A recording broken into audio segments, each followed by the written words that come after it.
Tonight, we're getting a closer look at the area where a deadly shooting happened on Falcon Lake. 2 people were shot at, 1 died. The Texas game wardens put out more patrols on that lake since the shooting last week. The role of the state agency has changed in the last few years. Channel 5's Michael Scott went out with them. He tells us what they experienced. Right now, the investigation is still ongoing into that shooting from last week. The game wardens are on Falcon Lake nearly all day and night, watching out for drug smugglers and other dangers on the water.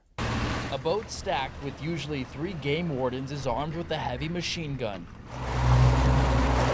Yes, we have illegals, illegal immigrants, and also narcotics. Today, we have 4 game wardens with us on Falcon Lake. Game wardens enforce hunting and fishing laws in the state. The ones who patrol the border do so much more.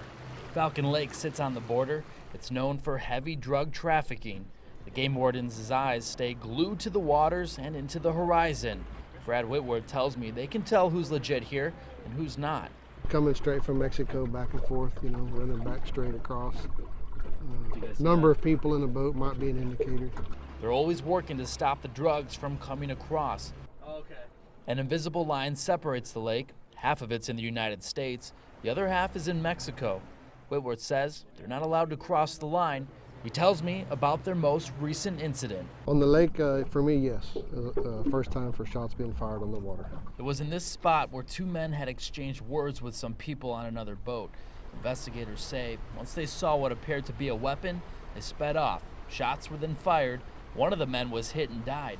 The other man jumped off and swam to this buoy. The boat was found where the 2 countries met at the invisible line, with the body inside. The other boat may have sped off into Mexico. Patrolling at night brings a challenge. We're trying to come out, we're trying to get out here fast to, save people. We're trying to keep ourselves safe. And at the same time, it's dark. You don't know if there's any other boats out here. Maybe the people that were shooting are still here. You have no idea. More border security, more agencies working together.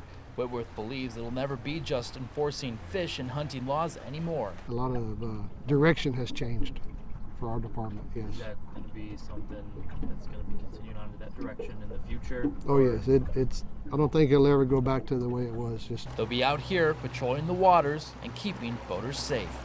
Michael Scott, Channel 5 News at 6, Falcon Lake.